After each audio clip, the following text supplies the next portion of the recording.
हाँ सो नमस्कार, कैसे हैं आप सब। भाई होप आप लोग काफ़ी ज़्यादा बढ़िया होंगे। एंड आज हम लोग बात करने वाले हैं डिफ़िकल्टी लेवल के बारे में। और मेजॉरिटी में हम दो ही एंट्रेंस एग्जाम्स की बात करने वाले हैं। सबसे पहले हम बात करेंगे आईपीमेट के बारे में। इसके अंदर देखो हमारे पास बहुत सारे इंस्टीट्यूट्स हैं। आईपीमेट इंदौर अलग एंट्रेंस एग्जाम लेता है, आईपीमेट रोहतक अलग एंट्रेंस है। इसके अलावा जिपमेट होता है IIM Jammu and IIM Bodhgaya के लिए, तो उनके बारे में हम बात करने वाले हैं। इसके अलावा हम शहीद सुखदेव कॉलेज के बारे में बात करने वाले हैं। तो हम बात करने वाले हैं लगभग यूजी मैनेजमेंट की। इसके अलावा और भी एंट्रेंसेस के बारे में बात करेंगे। सिम्बायोसिस है, नार्सिमुंजे है, क्राइस्ट है, आईपीयू सेट है। तो जितने भी मेजर एंट्रेंस एग्जाम्स हैं सभी की हम बात करने वाले हैं, लेकिन मेन हमारी बात रहने वाली है आईपीमेट और शहीद सुखदेव के बारे में। और देखिए मैं आपको किस तरह से डिफिकल्टी लेवल बता पा रहा हूँ, क्योंकि हमारे जो लास्ट ईयर के स्टूडेंट्स थे उन्होंने IIM इंदौर, IIM रोहतक ये एंट्रेंसेस क्रैक किए थे। शहीद सुखदेव के अंदर हमारे बहुत सारे स्टूडेंट सेलेक्ट हुए थे। आप हमारा लास्ट ईयर का रिजल्ट भी देख सकते हैं। तो उनके बेसिस पर, उनके एक्सपीरियंसेस के बेसिस पर मैं आपको ये बताने वाला हूँ कि क्या डिफिकल्टी लेवल रहता है। और वीडियो शुरू करने से पहले एक छोटी सी इन्फॉर्मेशन और आप सुन लीजिए कि अगर आप प्रिपरेशन भी करना चाहते हैं तो व्हाट्सएप नंबर डिस्क्रिप्शन के अंदर है। आप सिर्फ एक हेलो सेंड कर दीजिए, हम लोग आपको डेमो वीडियोस एंड कोर्स की डिटेल सेंड कर देंगे। और आप आज से ही अपनी प्रिपरेशन स्टार्ट कर सकते हैं, जिसके अंदर हम लोग आपको वीडियो लेक्चर्स देते हैं, टॉपिक वाइज टेस्ट होते हैं, ई बुक्स होती हैं, मॉक टेस्ट होते हैं, डाउट सॉल्विंग पोर्टल होता है, स्टडी प्लानर होता है। तो एक परफेक्ट प्रिपरेशन हम स्टूडेंट्स की करवाते हैं। और देखिए जितने भी एंट्रेंस एग्जाम्स हैं, चाहे फिर IIM इंदौर है, IIM रोहतक है, जिपमेट है, या फिर शहीद सुखदेव के लिए DU के लिए आप BBB में CUT आप दे रहे हो, CUT जो एंट्रेंस एग्जाम है। इसके अलावा क्राइस्ट आप दे रहे हो, सिम्बायोसिस आप दे रहे हो, नार्सिमुंजे आप दे रहे हो, आईपीयू सेट दे रहे हो, जेवियर्स दे रहे हो। तो सभी की प्रिपरेशन हम लोग करवाते हैं। सभी के मॉक टेस्ट भी हम लोग आपको प्रोवाइड करते हैं। आप अभी से प्रिपरेशन स्टार्ट कर सकते हो। और हमारे जो लास्ट ईयर के स्टूडेंट थे, जिस तरह से उन लोगों ने क्रैक किया एंट्रेंसेस, आप भी क्रैक कर सकते हैं। आपके पास बचा हुआ है लगभग 70 डेज का टाइम, तो आप अभी से अपनी प्रिपरेशन स्टार्ट कर सकते हैं आज से ही। तो चलिए वीडियो शुरू करते हैं। अब देखिए डिफिकल्टी लेवल को देखने के लिए मैं हमेशा बोलता हूँ कि मैं अलग अलग फैक्टर्स को देखता हूँ। सबसे पहले हम लोग देखते हैं कि स्केल क्या है एंट्रेंस एग्जाम का, यानी कि कितने नंबर ऑफ एप्लीकेंट्स उसमें अप्लाई कर रहे हैं। और दूसरा जो इंपॉर्टेंट फैक्टर होता है वो होता है सीट्स का, यानी कि सीट्स कितनी अवेलेबल हैं वहाँ पर। अब देखिए अगर मैं बात करूँ सबसे पहले आपके स्केल की, तो अगर मैं आईपीमेट इंदौर की बात करूँ, स्पेसिफिकली मैं इंदौर की बात कर रहा हूँ, सिर्फ आईपीमेट इंदौर की, तो वहाँ पर लगभग 20,000 के आसपास स्टूडेंट्स अप्लाई करते हैं। एंड दिल्ली यूनिवर्सिटी में BBBMS में एडमिशन लेने के लिए भी लगभग 20,000 स्टूडेंट्स ही अप्लाई करते हैं। लेकिन अगर मैं बात करूँ आईपीमेट इंदौर की, तो उसके अंदर लगभग सीट्स होती हैं 150, यानी कि एडमिशन इनटेक जो होता है वो 1% से भी कम होता है। तो आप समझ सकते हैं कि कितना हाई कंपटीशन होता होगा। और अगर आप प्रिपरेशन करना चाहते हो, व्हाट्सएप नंबर डिस्क्रिप्शन के अंदर है। तो जो कंपटीशन है काफी ज्यादा है, वहां पर आपको 1% से भी कम एडमिशन इनटेक देखने को मिलता है, कम सीट्स देखने को मिलती है। इसके अलावा अगर बात करूं शहीद सुखदेव कॉलेज की, तो वहां पर BBA एंड BMS दोनों ही कोर्सेज होते हैं। BBA इन FIE ऑफर करते हैं एंड BMS ऑफर करते हैं। तो उसके अंदर बेसिकली आपको लगभग 250 से भी ज्यादा थोड़ी सी सीट्स देखने को मिल जाती है। तो अगेन एडमिशन इनटेक जो है वहां पर आपका 1% से ज्यादा आपको देखने को मिल जाता है, लेकिन वो भी बहुत ज्यादा नहीं है। लेकिन अगर मैं बात करूं ओवरऑल, तो देखिए अगर मैं बात करूं दिल्ली यूनिवर्सिटी में कोई BBBMS में अप्लाई कर रहा है तो शहीद सुखदेव तो उनके पास एक ऑप्शन होता है। इसके अलावा उनके पास और भी बहुत सारे ऑप्शंस होते हैं। केशव महाविद्यालय है, दीनदयाल उपाध्याय हो गया, गार्गी के अंदर BBE के अंदर एडमिशन ले सकते हैं।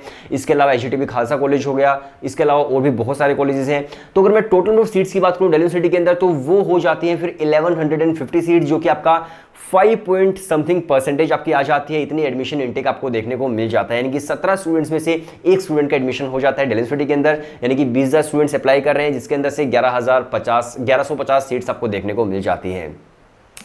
सर होप आपको एक चीज क्लियर हो गई होगी कि एडमिशंस के मामले में, एडमिशन इनटेक्स के मामले में, सीट्स के मामले में जो दिल्ली यूनिवर्सिटी है उसके अंदर आपको काफी सीट्स देखने को मिल जाती है ओवरऑल। लेकिन जो अगर मैं बात करूं IIMs की, तो वहां पर आपको काफी कम सीट्स देखने को मिलती है। अब IIM इंदौर के अंदर मान लीजिए 150 सीट्स हैं, हो सकता है थोड़ी बहुत बढ़ा भी दी हो शायद। इसके अलावा अगर मैं बात करूं जिपमेट वगैरह की, तो वहां पर 60 सीट्स ही होती है, सिर्फ 60 सीट्स। तो आप देख समझ सकते हो कि सीट जो है काफी कम आपको IIMs के अंदर देखने को मिलती है। इसके अलावा अगर मैं बात करूं बाकी एंट्रेंस एग्जाम्स की भी, तो देखो जैसे नार्सिमुंजे है, वहां पर मेन कैंपस के 600 सीट्स भी हैं। सिम्बायोसिस है, उसके अंदर भी काफी सीट्स हैं। क्राइस्ट के अंदर बहुत ज्यादा सीट्स हैं। तो उनके अंदर आपको काफी ज्यादा सीट्स देखने को मिल जाती है। तो कंपटीशन जो है इन दोनों के कंपैरिजन में, इपमेट या फिर सुखदेव के कंपैरिजन में काफी कम होता है बाकी कॉलेजेस में। और मैं बात करूं कि सबसे इजीएस्ट, मतलब इजीएस्ट भी हमें नहीं बोलना होगा, सबसे कम डिफिकल्ट, ये बिल्कुल एग्जैक्ट वर्ड है कि सबसे कम डिफिकल्ट एग्जाम कौन सा होता है, तो वो होता है आईपीयू सेट का। उसके एग्जाम पैटर्न के अंदर ना ही मैथमेटिक्स होता है। इसके अलावा जो सीट्स होती हैं भाई वो 10,000 से भी मतलब थोड़ी सी ज़्यादा ही है, शायद 10,000 से भी ज़्यादा। तो आपके पास काफ़ी ज़्यादा सीट्स आईपीयू सेट के अंदर होती है। तो आईपीयू सेट जो है वो काफ़ी कम डिफिकल्ट होता है सबके कंपेरिजन में। इसके बाद हम बात करते हैं एक और मेजर फैक्टर होता है डिफिकल्टी को चेक करने का, और वो होता है उनका एग्जाम पैटर्न। अगर मैं बात करूँ IIM इंदौर की, तो माना जाता है कि IIM इंदौर जो है वो सबसे ज़्यादा डिफिकल्ट एग्जाम है। सबसे ज़्यादा डिफिकल्ट एग्जाम क्यों है? क्योंकि देखिए IIM इंदौर जो है बेसिकली उसका जो एग्जाम पैटर्न है वर्बल एंड क्वांट्स आता है। क्वांट्स के अंदर हायर मैथ्स होता है 12th क्लास का, एंड हायर मैथ्स भी होता है, तो उसके अंदर एक वहां पर अलग से सेक्शन दे दिया गया है जिसका बोला जाता है शॉर्ट आंसर्स, यानी कि एक तो आपको MCQ बेस मिलेगा, यानी कि आपको ऑब्जेक्टिव बेस मिलेगा, और एक होगा शॉर्ट आंसर जिसके अंदर आपको ऑब्जेक्टिव बेस नहीं बल्कि आपको 1 वर्ड लिखना होगा आंसर देने के लिए। तो वो जो सेक्शन है वो काफी ज्यादा डिफिकल्ट हो जाता है काफी सारे स्टूडेंट्स के लिए। एंड ऑब्वियसली जो IPMET के एग्जाम्स होते हैं, जो IIMs के लिए होते हैं, उनके अंदर आपका इंटरव्यू भी होता है, 1-2 के अंदर नहीं होता, लेकिन मेजोरिटी में आपका इंटरव्यू भी आपको वहां पर फेस करना पड़ता है, जो कि शहीद सुखदेव के अंदर आपको इंटरव्यू नहीं देना पड़ता। तो इस वजह से जो आपका IPMET है वो काफी ज्यादा डिफिकल्ट हो जाता है, और सबसे ज्यादा डिफिकल्ट हो जाता है IIM इंदौर के लिए, IPMET इंदौर। अगर मैं बात करूं इसके बाद शहीद सुखदेव कॉलेज के, देखो पहले जो एंट्रेंस एग्जाम होता था उसको बोलते थे DUJET। DUJET के अंदर आपका बेसिकली जो भी आपका GK ओबल LRDI क्वांट्स है, एप्टीट्यूड टेस्ट है वो आता था, लेकिन अभी CUET एग्जाम होने जा रहा है, राइट। CUET के अंदर आपको कौन कौन से टेस्ट देने होते हैं? सबसे पहले आपको एक लैंग्वेज टेस्ट देना होगा, लैंग्वेज टेस्ट के बाद आपको मैथमेटिक्स का टेस्ट देना होगा डोमेन के अंदर, जो कि आपकी 12th क्लास की मैथ्स होती है। इसके अलावा आपको जनरल टेस्ट देना होगा जिसके अंदर GK है, करंट अफेयर है, लॉजिकल रीजनिंग है, डेटा इंटरप्रिटेशन हो गया, इसी तरह से और भी बहुत सारे क्वेश्चन, क्वांट्स हो गया, इसी तरह से और भी काफी 1-2 चीजें और भी हैं। तो आप समझ सकते हो कि इसके अंदर जो अभी आपका सिलेबस है थोड़ा सा इंक्रीज हो गया। इसके अंदर आपको लैंग्वेज एंड मैथ्स का टेस्ट भी देना होगा अलग से, इसके अलावा जो आपका जनरल एप्टीट्यूड टेस्ट है वो आपको अलग से देना होगा। तो हम बोल सकते हैं कि जो आपका CUET होने वाला है वो मतलब बहुत ज़्यादा डिफिकल्ट भी हम नहीं बोल सकते, लेकिन हाँ मॉडरेट से थोड़ा सा ज्यादा होगा BBA BMS के लिए। बाकी के लिए मॉडरेट हो सकता है CUET, लेकिन BBA BMS के लिए मॉडरेट से हल्का सा ज्यादा हो सकता है। बट अगेन IIM इंदौर का जो लेवल है वो काफी ज्यादा डिफिकल्ट होता है। एंड जो हमारे लास्ट ईयर के स्टूडेंट्स हैं जिन्होंने क्रैक किए थे IIM Indore, IIM Rohtak, DUJET भी क्रैक किया था, शहीद सुखदेव में हमारे स्टूडेंट्स गए थे, तो उनका भी जो एक्सपीरियंस रहा एग्जाम का वो यही था कि जो DUJET होता था उसके अंदर जो आपको मैथमेटिक्स का जो सेक्शन होता था उसके अंदर से सबसे ज्यादा क्वेश्चंस पूछे जाते थे, कि उसके अंदर देखो कोई भी स्पेसिफिक नहीं होता कि 25 यहां से आएंगे, 25 वहां से आएंगे, 25 वहां से, कुछ भी स्पेसिफिक मेंशन नहीं होता। वहां पर GK ओबल LRDI क्वांट्स लिखा होता है। तो जो क्वांट्स का सेक्शन होता है, हायर मैथ्स का सेक्शन होता है, वहां से काफी ज्यादा क्वेश्चंस आपके DUJET के अंदर आ जाते हैं। तो उसी वजह से काफी सारे स्टूडेंट्स बोलते हैं कि DUJET थोड़ा सा डिफिकल्ट हो जाता है। लेकिन अगर मैं IIM इंदौर की बात करूं तो वहां पर बोला जाता था कि यार ये सबसे ज्यादा डिफिकल्ट होता है, क्योंकि इसके जो क्वेश्चंस का लेवल होता है वो DUJET से भी थोड़ा सा ज्यादा ही होता है। तो इस तरह का आपको एग्जाम पैटर्न देखने को मिलता है IIM इंदौर के अंदर, इसके अलावा शहीद सुखदेव के अंदर। अगर मैं बात करूं IIM रोहतक की या फिर ZIPMET की, तो वो थोड़े से हम बोल सकते हैं कि हल्के से कम डिफिकल्ट हो सकते हैं, क्योंकि ZIPMET के अंदर बेसिकली क्या है आपका जो वर्बल है, LRDI एंड क्वांट्स है वो आता है, और जो ZIPMET है वो लास्ट ईयर उन लोगों ने स्टार्ट किया था। तो लास्ट ईयर के हिसाब से उन लोगों ने इतना बहुत ज़्यादा डिफिकल्ट जो एग्जाम है वो नहीं रखा है, और ना ही बहुत ज़्यादा डिफिकल्ट उनका एग्जाम पैटर्न है। अगर मैं बात करूँ आपके IIM रोहतक की, तो उसके अंदर वर्बल, LR एंड क्वांट्स है, तो वो भी IIM इंदौर के कंपेरिजन में काफ़ी कम डिफिकल्ट आपको देखने को मिलता है। तो हम बोल सकते हैं कि सबसे पहले आपका आ जाता है IIM रोहतक, देन उसके बाद आप रख सकते हो Sukhdev and IIM Rohtak, Sukhdev and sorry सबसे पहले आपका आ जाता है IIM इंदौर, फिर उसके बाद आप रख सकते हो जो सुखदेव है जो आपका IIM रोहतक है उसको।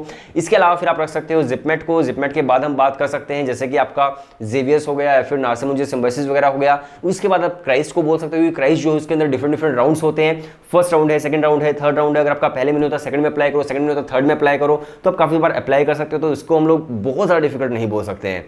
इसके अलावा फिर लास्ट में हम लोग बोल सकते हैं IPU सेट को, और इसके साथ साथ अगर आप प्रिपरेशन भी करना चाहते हो इन सभी की, चाहे CUET है, चाहे IPMET है, चाहे फिर आपका सिम्बायोसिस है, नारसिम्हा है, क्राइस्ट है, जेवियर्स है, IPU सेट है, और इवन CUET के लिए अगर आप प्रिपरेशन करना चाहते हो BA BSc BCom के लिए भी, तो सभी की प्रिपरेशन हम लोग करवाते हैं। हमारा जो कोर्स है आपको उसके अंदर जितना भी जनरल टेस्ट है, जनरल एप्टीट्यूड टेस्ट है वो भी मिलता है, उसके अंदर डोमेन भी मिलता है, लैंग्वेज में इंग्लिश भी मिलती है।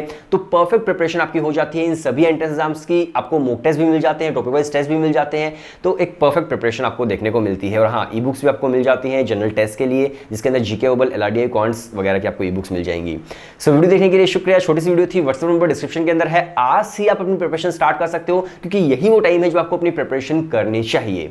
सो वीडियो देखने के लिए शुक्रिया, और आई होप आपको ये काफ़ी ज़्यादा इन्फॉर्मेटिव वीडियो रही होगी। सो शुक्रिया।